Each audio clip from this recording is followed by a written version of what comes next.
Hello friends, welcome back to our channel. MPPSC pre 2025 को target करते हुए हम कर रहे हैं एमपीपीएससी के प्रीवियस ईयर क्वेश्चन। चलिए देखते हैं। आज का जो पेपर है फ्रेंड्स, वो है हमारा 2016 का जो है प्रश्न पत्र हमने किया होगा। चलिए, नए सिलेबस के अकॉर्डिंग जो भी यहाँ पर प्रश्न मैच कर रहे हैं उनको बताऊंगा मैं। साथ ही जो भी प्रश्न आउट ऑफ सिलेबस है उनको क्रॉस कर देंगे, कोई दिक्कत नहीं। कहते हैं 10 से 15% प्रीवियस ईयर क्वेश्चन आते हैं, ये बात दोस्तों 100% सही है। क्योंकि आप किसी पेपर में देखेंगे, मैंने पिछला वाला जो 2015 का पेपर करवाया था तो उसमें भी कई प्रश्न बताए हुए थे कि ये प्रश्न जो है थोड़ा सा अंतर करके जो पूछ दिए जाते हैं। आप यहाँ भी देखेंगे कि ये प्रश्न जो है बार बार आ रहे। चलिए देखते हैं फ्रेंड्स से। पहला प्रश्न है आपके सामने, वो क्या है कि निम्नलिखित में से, पहला प्रश्न देखिएगा कि निम्नलिखित में से किस देश की भारत के साथ सबसे लंबी स्थलीय सीमा लगती है। अब इस सीमा के संदर्भ में अगर बात की जाए तो फ्रेंड्स यहाँ से लगातार क्वेश्चन आते रहते हैं, किसकी सीमा सबसे कम लगती है और किसकी सीमा सबसे ज़्यादा लगती है। तो इसका जो आपका सही जवाब होगा कि भारत के साथ सबसे लंबी स्थलीय सीमा यहाँ पर पूछी जा रही है। और लंबी स्थलीय सीमा जो है आपकी किसके साथ में लगेगी, बांग्लादेश के साथ में लगेगी। वही सबसे कम सीमा किसके साथ में लगती है, तो अफगानिस्तान के साथ में कम सीमा लगती है।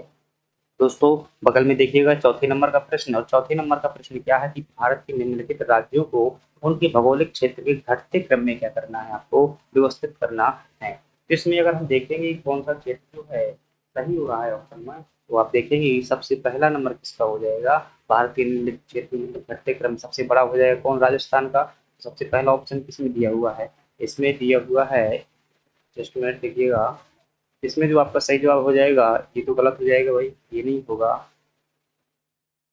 और पहला हो जाएगा राजस्थान का, और पहले के बाद तीसरा सी ऑप्शन जो है आपका क्या हो जाएगा, सही है। चलिए अगला प्रश्न देखते हैं, और अगला प्रश्न है फ्रेंड्स से, वो है कि निम्नलिखित में से दक्षिण भारत की सबसे ऊंची चोटी कौन सी है। तो आप जानते हैं दक्षिण भारत की सबसे ऊंची चोटी जो है वो है आपकी अनाईमुदी अन्नामलाई पर्वत श्रेणी पर स्थित है। 2697 मीटर जो है इसकी ऊंचाई देखने को मिल जाती है। रोदा बेटा जो है दोस्तों, यह नीलगिरी पर्वत की सबसे ऊंची चोटी है। गुरु शिखर अरावली पर्वत की है, और महेंद्र गिरी जो है वह पूर्वी घाट की सबसे ऊंची चोटी। भारत के किस द्वीप को, पांचवें नंबर का प्रश्न देखिएगा कि भारत के किस द्वीप का उद्गम जो है ज्वालामुखी है। तो हम जानते हैं कि पैरन द्वीप का जो उद्गम है ज्वालामुखी है, और ये कहाँ पर स्थित है, अंडमान निकोबार द्वीप समूह में स्थित है। चलिए अगला प्रश्न देखते हैं, और अगला प्रश्न है तीसरे नंबर का प्रश्न देखिएगा कि किन दो पर्वत श्रेणियों के मध्य कश्मीर घाटी स्थित है। फ्रेंड्स इसका सही जवाब जो होगा आपका लद्दाख है, वह जास्कर पर्वत श्रेणी के मध्य में क्या स्थित है, आपकी कश्मीर घाटी स्थित है। राहत हिमालय पीर पंजाल ये नहीं होगा। चलिए अगले छठवां नंबर का जो प्रश्न देखते हैं, छठवें नंबर का प्रश्न देखिएगा कि निम्नलिखित में से कौन से एक भारत में जो है नीली क्रांति से संबंधित है। और नीली क्रांति दोस्तों कौन संबंधित है, आपका मत्स्य पालन जो है नीली क्रांति से संबंधित। चलिए सातवें नंबर का प्रश्न देखते हैं, और सातवें नंबर का हमारे पास प्रश्न है भारत तथा पाकिस्तान के मध्य सीमा रेखा किसका एक कारण है। जो दोस्तों सीमा रेखा प्राकृतिक होती है, पहले से होती है, नदियों के पहले होती है, उसे पूर्ववर्ती सीमा कह देते हैं। और जो सीमा जो है किसी अवशेषों के कारण बन जाती है, या फिर जो सीमा बनी हुई होती है वो मिट जाती है, वर्षा के कारण आपदा के कारण वो अवशिष्ट सीमा हो जाती है। जो बनाई जाती है सीमा बाद में उसे क्या कहते हैं, अध्यारोपित सीमा कहते हैं। तो इसका सही जवाब क्या होगा, ए ऑप्शन। 13 नंबर का प्रश्न है कि भूतापीय ऊर्जा पर आधारित मोस्ट इम्पोर्टेंट प्रश्न है। कई बार नहीं, ये कई बार प्रश्न जो है पूछा गया है अलग अलग एग्जामों में। यह जो दोस्तों ताप ऊर्जा का मणिकर्ण विद्युत संयंत्र है, यह हिमाचल प्रदेश राज्य में स्थित है। इसी प्रकार से लद्दाख में जो है पूर्वा घाटी भी बहुत महत्वपूर्ण है। चलिए अगले प्रश्न की बात करते हैं, और अगला प्रश्न है कि हुदहुद चक्रवात, ये प्रश्न मुझे क्या करना पड़ेगा, क्रॉस लगाना पड़ेगा, क्योंकि उस समय ये करंट अफेयर का प्रश्न है, इस समय इसकी कोई वैल्यू नहीं है। मध्य प्रदेश की उत्कात भूमि, 12 नंबर का प्रश्न देखिएगा, वेटलैंड परिणाम है, किसका परिणाम है दोस्तों, हम जानते हैं कि चंबल नदी जो है बहुत अपरदन करती है। और वह अपरदन दोस्तों कई प्रकार का होता है, जिसमें से एक अपरदन है अवधालिका अपरदन, जो कि मध्य प्रदेश की भूमि से संबंधित है, चंबल नदी से संबंधित है। चलिए अगला प्रश्न देखते हैं, 9 नंबर का प्रश्न है कि निम्नलिखित में से कौन सा जलाशय चंबल नदी पर बना हुआ है। दोस्तों नागार्जुन सागर आंध्र प्रदेश में, कृष्णा नदी पर, राणा प्रताप सागर ये आपका चंबल नदी में राजस्थान में, विंध्य सागर रेहन जो है यहाँ पर रेहन नदी पर, इसका सही जवाब हो जाएगा ऑप्शन डी हो जाएगा। और इसकी क्षमता कितनी है, 176 मेगावाट जो है फ्रेंड्स है इसकी क्षमता है। राणा प्रताप सागर की मध्य प्रदेश और राजस्थान की मतलब संयुक्त परियोजना है। 13 नंबर का प्रश्न देखिएगा कि भारत में केंद्रीय गंगा प्राधिकरण की स्थापना कब की गई थी। गंगा नदी की सफाई करने के लिए और उसमें अथॉरिटी प्राप्त करने के लिए मतलब कौन जिम्मेदार होगा, इसके लिए 1985 में जो है दोस्तों केंद्रीय गंगा प्राधिकरण की स्थापना की गई थी। शायद एक बार ऐसा प्रश्न आया हुआ है कि इसके अध्यक्ष कौन होते हैं, तो प्रधानमंत्री जो है इसके अध्यक्ष होते हैं। चलिए अगले प्रश्न की बात करते हैं और अगला प्रश्न है कि भारत में 10 नंबर का प्रश्न देखिएगा कि भारत में से कहाँ सबसे बड़ा पोत प्रांगण स्थित है। दोस्तों सबसे बड़ा पोत प्रांगण जो है आप याद कर लेते हैं ये कहाँ स्थित है, कोच्चि में स्थित है। चलिए अगले प्रश्न की बात करते हैं और 14 नंबर का प्रश्न देखिएगा। 14 नंबर के प्रश्न का सही जवाब है कि साइलेंट वैली परियोजना निम्नलिखित में से किस राज्य से संबंधित है। बहुत बार दोस्तों पूछा जाता है, बहुत इंपॉर्टेंट है। जैव विविधता के लिए भी जाना जाता है, ये केरल में स्थित। चलिए अगले प्रश्न की बात करते हैं फ्रेंड्स। हमारा उद्देश्य है क्योंकि जो तैयारी की चरण का जो पहला चरण होता है ना, सबसे पहले पेपर का लेवल चेक करना, कैसे प्रश्न आ रहे हैं ये चेक करना, यही होता है। और हम क्या कर रहे हैं, क्योंकि पढ़े तो हैं, हम क्या कर रहे हैं कि प्रश्नों का अध्ययन कर रहे हैं। ये बात करते हैं भारत की। अभी जब मैं टेस्ट सीरीज कराता हूँ ना एमपीपीएससी, वहां पर मैं बार बार इन चीजों को बताता हूँ भाई ये प्रश्न आ चुके हैं, तो आपके माइंड में क्लिक करते हैं और वही जो है थोड़ा सा सीरियस हो जाते हैं। आपकी प्रश्न जो है वैल्यूबल प्रश्न है।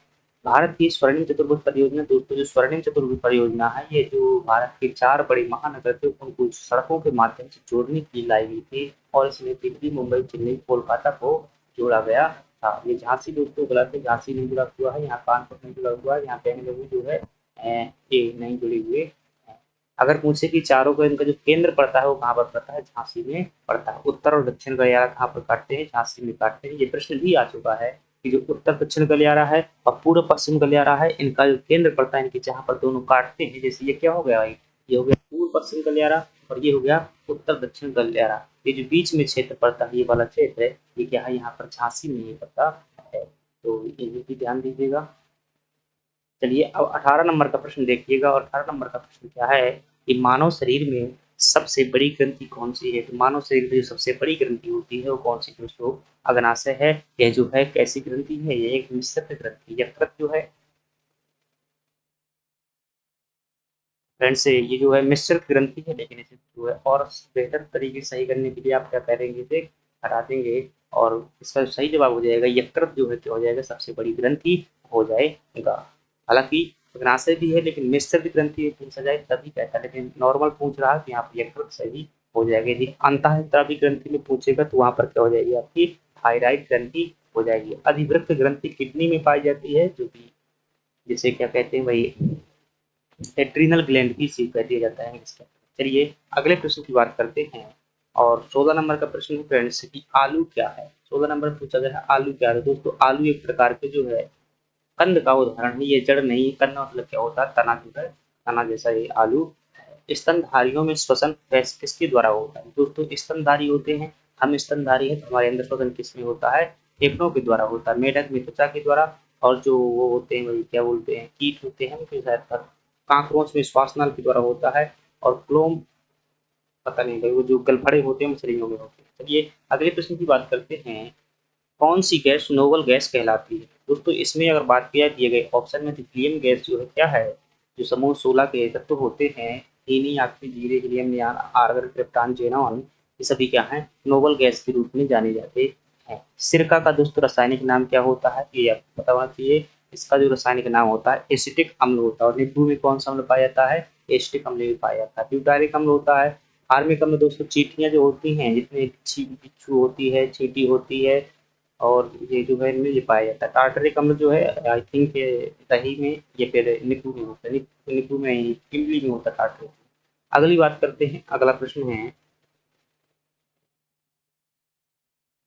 21 नंबर का प्रश्न देखिएगा कि मायोपिया किस अंग से संबंधित है। दोस्तों जो दूरदृष्टि दोष होता है उसी को क्या कहा जाता है, मायोपिया कहा जाता है। और दूरदृष्टि दोष किससे संबंधित होता है, नेत्र से संबंधित होता है। इसका सही जवाब सी हो जाएगा। निम्नलिखित में से कौन सा एक है, निम्नलिखित में से जो है कौन सा एक है ऊर्जा का नवीकरणीय स्रोत है। देखिए ये प्रश्न जो है पिछले पेपर में भी आया हुआ था, जब मैंने 2015 का पेपर सॉल्व करवाया हुआ था, बस इसके ऑप्शन अलग अलग थे। वहां पर पूछा था कौन सा नवीकरणीय स्रोत नहीं है, यहाँ पूछ रहा है कौन सा स्रोत है। तो दिए गए ऑप्शन में देखेंगे नवीकरणीय क्या होता है, जिसका दोबारा उपयोग किया जा सके उसी रूप में। तो कोयला का दोस्तों एक बार जलाने के बाद उपयोग नहीं कर सकते, नाभ की ऊर्जा का भी नहीं किया जा सकता, पेट्रोल का भी नहीं किया जा सकता, लेकिन सौर ऊर्जा का जो है आपका उपयोग बार बार किया जा सकता है। तो डी ऑप्शन क्या हो जाएगा, सही हो जाएगा। 22 नंबर का प्रश्न देखिएगा, जिसमें पूछा गया है कि निम्नलिखित में से कौन सी एक ऊष्मा की इकाई नहीं। दोस्तों कैलोरी भी है, ऊर्जा या ऊष्मा की इकाई है, किलो कैलोरी हो जाएगी, किलो जूल हो जाएगी, लेकिन वाट जो है आपकी किसकी इकाई है, शक्ति की इकाई है। किसकी इकाई है, वाट, शक्ति की इकाई।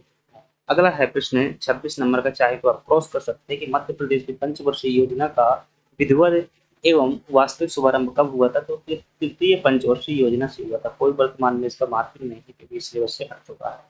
अगला प्रश्न है 23 नंबर का, देखिएगा इसमें पूछा गया है कि साधारण जो बैरोमीटर होता है, जस्ट मिनट आपको क्लियर दिखाई दे रहा है, यदि नहीं दिखाई दे रहा है फ्रेंड थोड़ा सा जो है आप क्वालिटी को बढ़ाइएगा, मैं ब्राइटनेस को बढ़ा देता हूँ। चलिए ठीक है।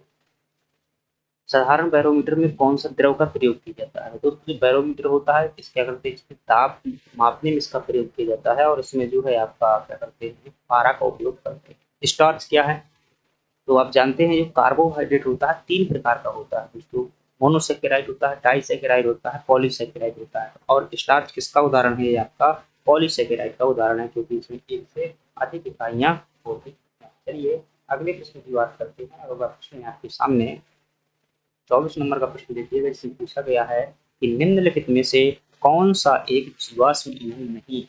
जीवाश्म ईंधन दोस्तों जो जीवों के मतलब अवशेषों से बनता है वह नहीं है। कोयला भी दोस्तों जीवाश्म ईंधन है, पेट्रोलियम भी है, प्राकृतिक गैस भी, यूरानियम जो है आपका एक है रासायनिक ईंधन के रूप में जाना जाता है। चलिए 28 नंबर का प्रश्न देखिएगा, और 28 नंबर का प्रश्न है कि प्रथम पोषक तत्व, प्रथम जो पोषक स्तर के अंतर्गत आते हैं, कौन से आते हैं। दोस्तों आप देखा होगा इस प्रकार से जो आपका पर्यावरण का एक प्रश्न है ऐसा होता है, तो इसमें अगर देखेंगे यहाँ पर होता है प्रथम पोषक स्तर, यहाँ पर हो जाएगा आपका प्रथम पोषक स्तर, यहाँ हो जाएगा द्वितीय पोषक स्तर, और जो ऊपर हो जाएगा आपका क्या हो जाएगा, शीर्ष पोषक स्तर हो जाएगा।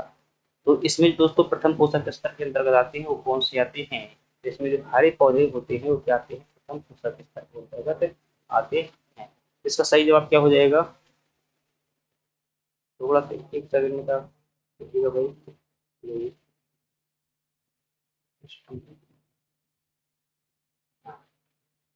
इसका सही जवाब क्या हो जाएगा कि ये जो हरित पादप होते हैं किसके अंतर्गत आते हैं फ्रेंड्स है, वो आपकी जो है प्रथम पोषक स्तर के अंतर्गत आती है। चलिए अगले प्रश्न की बात करते हैं, और अगला प्रश्न है हमारे सामने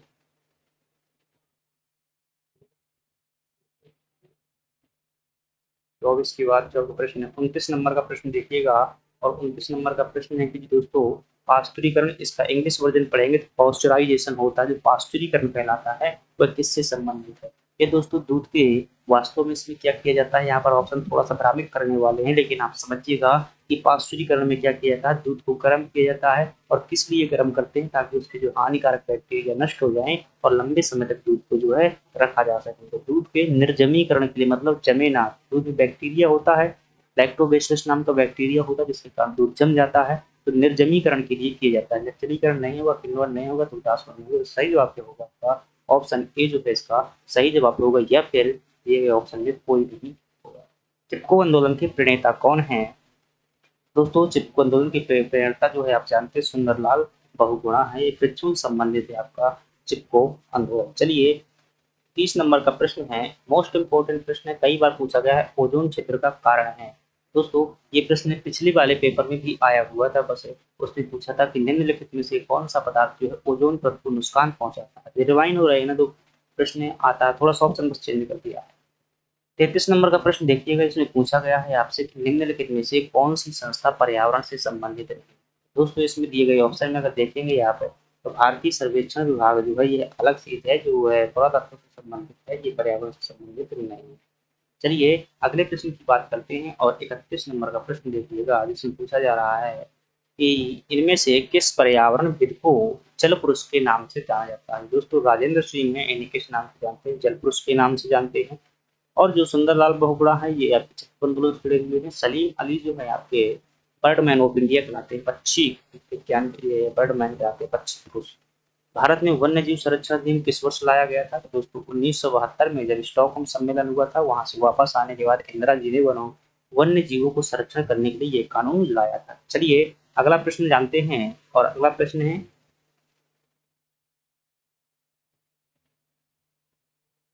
35 नंबर पे देखिएगा कि निम्नलिखित में से किस वर्ष में 2013 की जनगणना में सबसे कम जनसंख्या, मतलब निम्नलिखित में से किस राज्य में वर्ष 2013 की जनगणना में सबसे कम जनसंख्या दर्ज किया गया था? दोस्तों जो अरुणाचल प्रदेश है, यहाँ सबसे कम जनसंख्या घनत्व है।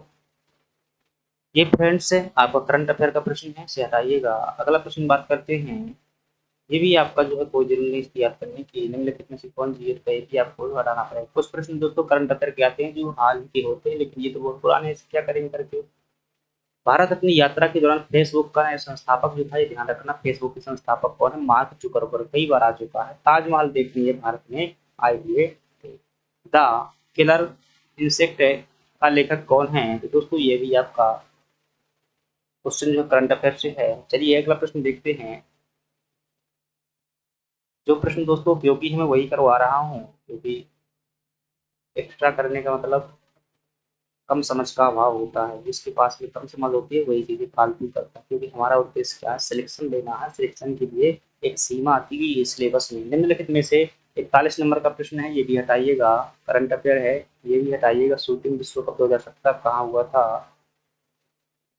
निम्नलिखित में से कौन सा ब्रिक्स देशों से संबंधित एक नहीं? आई थिंक दोस्तों यह भी ब्रिक्स हमारे इकोनॉमिक सिलेबस में दिया हुआ है, सार्क है, वहां पर किसी भी करने की कोई जरूरत नहीं। प्लस इसका सही जवाब जो होगा आपका क्या होगा? देशों में शामिल नहीं है, ब्राजील, रूस है, दक्षिण अफ्रीका, तो ब्राजील हो जाएगा, रूस हो जाएगा, इंडिया हो जाएगा, चाइना हो जाएगा, साउथ अफ्रीका हो जाएगा, इसमें जो है कनाडा शामिल नहीं। भारत के किस राष्ट्रीय नेता की स्मृति में उनके जन्मदिन पर जो है प्रतिवर्ष क्या करते हैं? राष्ट्रीय एकता दिवस मनाते हैं। तो दोस्तों सरदार पटेल ने जिस प्रकार से प्रयास करके भारत को एक किया, इतनी रियासतों का विलय करवाया, तो उनके जो है जन्मदिन के उपलक्ष्य में जो है यह एकता दिवस मनाया जाता है 31 तारीख को, 31 अक्टूबर को मनाते हैं। चलिए अगला प्रश्न है, किन्हें 2015 का? तो ये भी कोई जरूरी नहीं है। किस संस्था को पिंजरे में बंद तोता कहा गया है? दोस्तों जो सीबीआई है, इसे सॉरी सीबीआई, मतलब इसका सही जवाब होगा ऑप्शन सी, जो होगा आपका सही जवाब होगा। चलिए अगली बात करते हैं। अगला प्रश्न है हमारे पास में, फ्रेंड्स यदि आप एमपीपीएससी 2025 को टारगेट कर रहे हैं तो आपको ये चीजें सभी प्रैक्टिस में लानी होगी। तो कुछ प्रश्न ऐसे होते हैं, छोटे प्रश्न है परंतु वो आ जाते हैं, और यदि आप वास्तव में जो है सिलेक्शन लेना चाहते हैं, सीरियस हैं, तो मैं एक टेस्ट सीरीज करवा रहा हूँ जिसमें डेली 25 क्वेश्चन करवाए जाते हैं। आप वो जरूर देखिएगा, क्योंकि मैं जैसे ये प्रश्न आया हुआ है जिसमें जो जितने भी मध्य प्रदेश के उद्योगों से संबंधित संस्थाएं हैं सभी रिवाइंड करवा देता हूँ। ऐसे प्रश्न जब भी आते हैं मेरे पास में, कोई भी प्रश्न हो, हर प्रश्न कम से कम 10 फैक्ट देता हूँ साथ में जो आसपास से कवर होते हैं। तो वो टेस्ट सीरीज आप जरूर देखिएगा और चैनल को सब्सक्राइब कर लीजिएगा, आपको ऑटोमेटिक क्लास मिलती है। देखिए ये प्रश्न भाई सामान्य सा लगता है आपको, लेकिन कभी नहीं बनेगा जब ऐसे फैक्ट के प्रश्न आते हैं, नहीं आते। तो जो भी संस्थाएं हैं उद्योगों की याद कीजिएगा, ऐसे साथ में एक साथ में मैं ऐसे बताता हूँ जब भी प्रश्न आते हैं डिटेल वाली टेस्ट सीरीज में। यहाँ पर जो है थोड़ा सा हम क्या कर रहे हैं, ये देख रहे हैं कौन कौन से प्रश्न आ रहे हैं। चलिए मध्य प्रदेश लघु उद्योग निगम की स्थापना कब हुई थी? तो ये जो है आपकी 1961 में हुई थी, और मध्य प्रदेश राज्य उद्योग निगम है वो 1965 में। 51 नंबर का प्रश्न देखिएगा, पूछा गया है कि 2013 की जनगणना के अनुसार मध्य प्रदेश में सर्वाधिक जनसंख्या वाला जिला क्या है? तो आपका सही जवाब इसमें क्या हो जाएगा? ऑप्शन सी हो जाएगा। अगला प्रश्न है आपके सामने है कि महात्मा गांधी राष्ट्रीय रोजगार गारंटी अधिनियम कब पारित किया गया था? फ्रेंड्स यह अधिनियम जो है वास्तव में जो है 2005 में पारित किया गया था। उस टाइम पर इसका नाम क्या होता था? राष्ट्रीय रोजगार गारंटी अधिनियम होता था। 2009 में जो है इसका नामकरण महात्मा गांधी जी कर दिया गया था। मध्य प्रदेश की 52 नंबर में देखिएगा, अर्थव्यवस्था कैसी है? तो हम जानते हैं कृषि प्रधान अर्थव्यवस्था है मध्य प्रदेश की। अगली बात करते हैं, गोल्डन एक्सपोर्ट प्रमोशन पार्क कहाँ बनाया गया है? दोस्तों ये आपका इंदौर में जो है उद्योग से संबंधित निर्यात के लिए बनाया।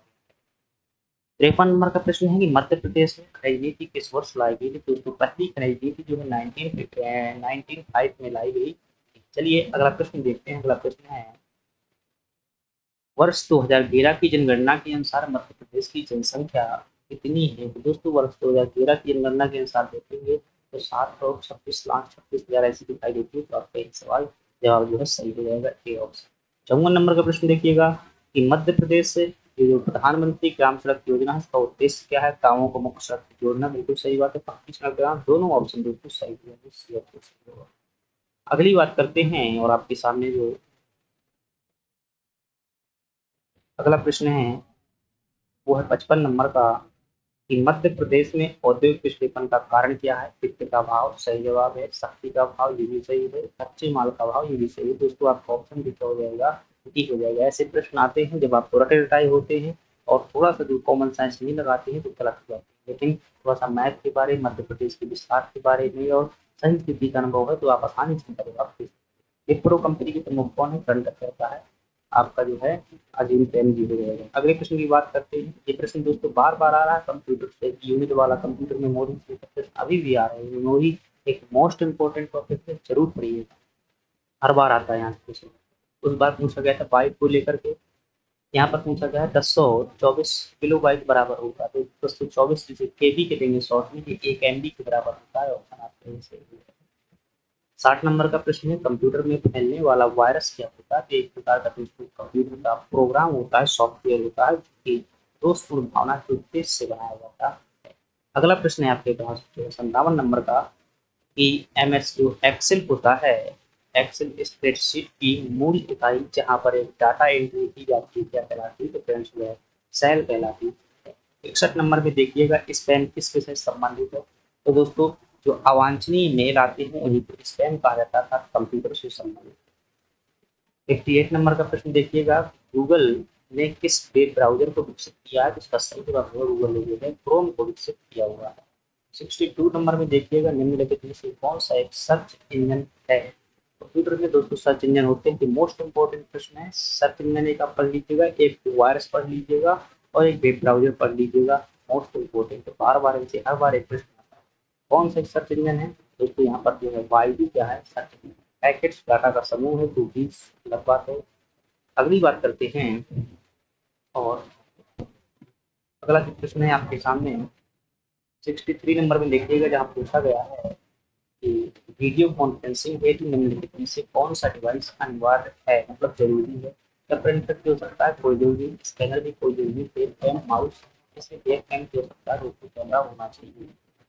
ये आयोग का प्रश्न है, उस टाइम पर नियम हुआ करते थे और वो जो ये वाला मोस्ट इम्पोर्टेंट है।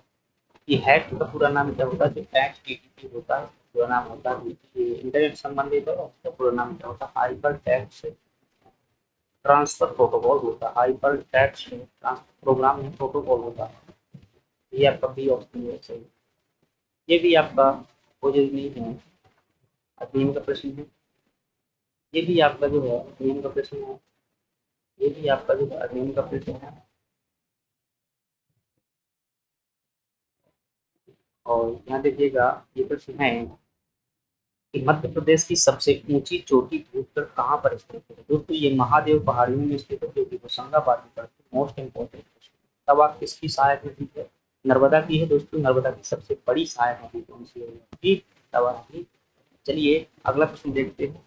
17 नंबर का प्रश्न है कौन सी श्रेणी यमुना और सोन के मध्य जल विभाजक का कार्य करती है? तो दोस्तों कौन सी है आपकी जो है कैमूर श्रेणी जो है ये भेड़ाघाट कौन सा जलप्रपात स्थित है? भेड़ाघाट पर दोस्तों नर्मदा नदी पर यहाँ पर धुआंधार जलप्रपात स्थित है। अगली बात करते हैं कि मध्य प्रदेश का एकमात्र हिल स्टेशन पचमढ़ी कहाँ स्थित है? यदि दोस्तों होशंगाबाद जिले में नर्मदापुरम में कहा जाता है, महादेव पहाड़ में स्थित। 74 नंबर में देखिएगा कि चंबल घाटी मध्य प्रदेश के किस भौतिक विभाग में स्थित है? तो ये आपके मध्य भारत में स्थित है जो कि नलिका पतन के लिए जानी जाती है। अगला प्रश्न है आपके सामने 75 नंबर का प्रश्न यहाँ पूछा गया है कि मध्य प्रदेश की जलवायु किस प्रकार की है? दोस्तों जैसी भारत की वैसे मध्य प्रदेश की मानसूनी प्रकार की। उदयगिरि की गुफाएं 79 नंबर मध्य प्रदेश के किस जिले में स्थित है? दोस्तों ये विदिशा जिले में स्थित है। यहाँ पर जो बड़ा है उतना भी गुप्त वंश से संबंधित है। ये नाम परमार वंश के शासक उदयदित्य के नाम पर है। अगली बात करते हैं सुचित्रा सेन कौन सी करंट अफेयर से है? हालांकि दोस्तों अभिनेत्री हैं। कौन सा पर्यटक स्थल मूर्तिकला का तीर्थ कहलाता है? मोस्ट इम्पोर्टेंट क्वेश्चन है। और ये दोस्तों आपका खजुराहो जो है मूर्ति कला का, तीर्थ कला का तीर्थ राज पूछा जाए तो कौन है? अमरकंटक। 77 नंबर का प्रश्न है, भारत की 29वीं राज्य की राजधानी क्या है? दोस्तों यानी कि तेलंगाना की हैदराबाद हो जाएगी। कौन सी जनजाति लोहा शुरू को अपना देवता मानती है? दोस्तों जो अगरिया जनजाति है उनका मानना है कि शताब्दी होती है जिसपर वो हाथ होते हैं लोहा गलाने के लिए, वहां पर उनके देवता निवास करते हैं अगरिया जनजाति। अगला प्रश्न है कि मध्य प्रदेश में कान्हा बाबा का मेला कहाँ लगता है? दोस्तों कान्हा बाबा का मेला जो लगता है वो सोडलपुर में लगता है, जो कि कहाँ पड़ता है? हरदा जिले में पड़ता है। मोस्ट इम्पोर्टेंट, भारत भवन कहाँ स्थित है? दोस्तों 1982 में स्थापित किया गया था, इसकी वास्तुकार चार्ल्स कोरिया है, ये आपका भोपाल में स्थित है, एक सांस्कृतिक केंद्र। चलिए अगली बात करते हैं और अगला प्रश्न है जो आपके वो है 83 नंबर में। देखिएगा कि प्रतिशत की दृष्टि से मध्य प्रदेश में सर्वाधिक एसटी वाला जिला कौन सा है? दोस्तों कौन सा हो जाएगा? दिए गए ऑप्शन में जो है झाबुआ आपका क्या हो जाएगा? सही जवाब हो जाएगा। शेरशाह का मकबरा कहाँ पर स्थित है? तो आप क्या बताएंगे दोस्तों? कि सासाराम में जो है बिहार में पड़ता है शेरशाह सूरी का मकबरा। अगली बात करते हैं कि निम्नलिखित में से कौन सा एक शेयर बाजार के संदर्भ में अप्रासंगिक है? तो दोस्तों सेंसेक्स, बीएसई, निफ्टी, ये सभी जो शेयर बाजार संबंधित है अलग चीज है। कौन सा? शिवाजी के गुरु का नाम क्या था? तो दोस्तों शिवाजी गुरु मोस्ट इंपोर्टेंट है, लेकिन यहाँ पर क्या पूछा है? गुरु का नाम पूछा गया। अभी देखेंगे किसी अगले पेपर में जो है प्रश्न आया हुआ कि दास बोध किसकी पुस्तक है? दोस्तों जो शिवाजी के गुरु जी ने रामदास की पुस्तक है दास बोध, और महाराज राम मानस समान अंतर करके प्रश्न आते हैं, ये भी आते हैं, इस प्रकार से देख लेते हैं। और जब भी आप किताब पढ़ते हैं रामदास जी आपको जितना मिलता है निश्चित रूप से कम 5-10 फैक्टों के बारे में याद कीजिए। और इन्हें करवाने के लिए मैं जो टेस्ट सीरीज चला रहा हूँ उसमें यकीन मानिएगा बहुत ऐसे एक तरह से करने के लिए, ताकि जो है जल्दी से जल्दी क्या हो सके पेपर का काम। चलिए अगली बात करते हैं। कई लोग कहेंगे भाई कुछ ऐसे करने में क्या मतलब है? मतलब बहुत कुछ यकीन मानने के बाद सीखेंगे, और जब आप किताब पढ़ेंगे वहाँ पर आएंगे तो आपको कॉन्फिडेंस बूस्ट होगा कि मुझे कुछ नहीं करना। अब ये देखिएगा कि प्रश्न भाई कई बार आ चुका है, भारत का सबसे बड़ा व्यापारिक बैंक कौन है? देखो सही जवाब हो जाएगा कि स्टेट बैंक ऑफ इंडिया। अभी नाबार्ड से पिछली बार प्रश्न आया था, तब इसीलिए सभी ऑप्शन का एक दो फैक्ट पता होना जरूरी है। तो नाबार्ड का जो है आपका क्वेश्चन अभी आया हुआ था 2023 वाले पेपर में, 24 वाले में सीडीबी का सेट बनाया हुआ था। तो इसका सही जवाब क्या हो जाएगा? State bank of India. 1955 में इसकी स्थापना की गई थी, और जो 3 बैंक हुआ करते थे प्रेसिडेंसी बैंक, उनको मिलाकर हम भारत के लोग। दोस्तों ऐसी ही शब्दावली लिखी हुई है अमेरिका के संविधान में। हम अमेरिका के लोग, we are the people of United State of America, यहाँ पर लिखा हुआ we are the people of India. शब्दों का प्रयोग दोस्तों कहाँ पर है? आपका संविधान की प्रस्तावना में देखने को मिलेगा शुरू में। चलिए अगली बात करते हैं। ये प्रश्न अगर आपसे पूछ लिया जाए ना कि ऐसी जो शब्दावली ये कहाँ से ली गई है कि हम भारत के लोग, तो क्या बताएंगे आप? अमेरिका। अगला जो प्रश्न है हमारे सामने वो है 89 नंबर का प्रश्न कि भारतीय संविधान का संरक्षक, उठा लीजिए 2015 के पेपर में सेम टू सेम क्वेश्चन था। भारतीय संविधान का संरक्षक किसे कहा गया? तो उसके जो सर्वोच्च न्यायालय होता है उसे क्या कहते हैं? संविधान का संरक्षक। भाषा के आधार पर किस राज्य का सबसे पहले गठन हुआ था? आंध्र प्रदेश का जो है 1953। मैंने ये कहानी बहुत अच्छे से बताई थी आपको, इसमें तो आप मेरे साथ जुड़े हुए यकीन मानिए पेपर तक वो चीज करवा दूंगा कि सिर्फ 2-3 घंटा का मुझे टाइम दे रहे हैं, 2 घंटा का नहीं 1 घंटा एफ वो वाली ज्वाइन कर लेते हैं। यकीन मानिएगा इतना फैक्ट भंडार है आप जो है नहीं जोड़ पाएंगे, क्योंकि मेरे पास जो 4-5 वर्षों का अनुभव है, ऐसे फैक्ट भंडार करके ही फ्री निकलता है। मेंस बात अलग है, की बात अलग है। तो चलिए जो 90 नंबर का प्रश्न है वो है आपके सामने कि बलवंत राय मेहता ने मेहता जो है समिति ने किस प्रकार की पंचायती राज व्यवस्था की अनुशंसा की? तो बलवंत राय मेहता जो दोस्तों समिति थी 1957 में गठित की हुई थी, और इन्होंने 3 स्तरीय पंचायती राज व्यवस्था की अनुशंसा की थी, जो कि ग्राम, जनपद और जिला स्तर पर। तो निकोलो कॉन्टी दोस्तों एक क्या थे? इटली के एक यात्री थे। कहाँ के थे ये? इटली के एक यात्री थे जो भी विजयनगर साम्राज्य में आए हुए थे। 91 नंबर का प्रश्न है कि वैज्ञानिक समाजवाद का श्रेय किसे जाता है? दोस्तों कार्ल मार्क्स को जाता है, और इनकी पुस्तक जो है बहुत इंपॉर्टेंट है, इसका नाम है दास कैपिटल्स। क्या नाम है? दास कैपिटल्स। क्रिकेट का मक्का किसे कहते हैं? दोस्तों लॉर्ड्स का जो मैदान है इसे क्या कहा जाता है? क्रिकेट का मक्का कहा जाता है। ये लंदन में स्थित है, ईडन गार्डन कोलकाता में है। मेलबर्न ऑस्ट्रेलिया में है, ग्रीन पार्क है कानपुर में आपका स्थित है। चलिए अगले प्रश्न की बात करते हैं और अगला प्रश्न है 95 नंबर का, फुटबॉल को ओलंपिक खेलों में कब शामिल किया गया था? दोस्तों ओलंपिक मोस्ट इंपोर्टेंट है, इसमें जो है ना करंट अफेयर लगता है, तो भी कहीं से पूछा जा सकता है, तो आप इसे पूरा पढ़िएगा। जो है 19 में आपका 1900 में पेरिस ओलंपिक में फुटबॉल को शामिल किया गया था। पहले ओलंपिक 1896 में हुई थी, 1896 में। ये भूमि अधिग्रहण ऐसे रहने दीजिए, जो है ये प्रश्न दोस्तों करंट अफेयर में कोई कानून आया होगा उससे संबंधित। चटगांव आर्मी रेड इनमें से संबंधित है। दोस्तों चटगांव आर्मी रेड जो है सूर से संबंधित है। 19 जो आपका 1931 के आसपास से कांड हुआ था बंगाल में। चटगांव में जो है अंग्रेजों का एक कारखाना था, उसमें क्या कर लिया गया था, तो जो इनकी आर्मी थी इंडियन रिपब्लिक आर्मी, उसने क्या किया था, ये आक्रमण कर दिया था कल्पना दत्त के नेतृत्व में, और सूरसेन भी थे, इन्हें मास्टर दा के नाम से भी जाना जाता है। ये दोस्तों रामप्रसाद बिस्मिल और अशफाकुल्ला खां काकोरी कांड में फांसी हो गई थी, भगत सिंह को जो है लाहौर स्वयं कांड में फांसी हुई। 99 नंबर का प्रश्न देखिएगा, इनमें से कौन नीति आयोग से संबंधित है?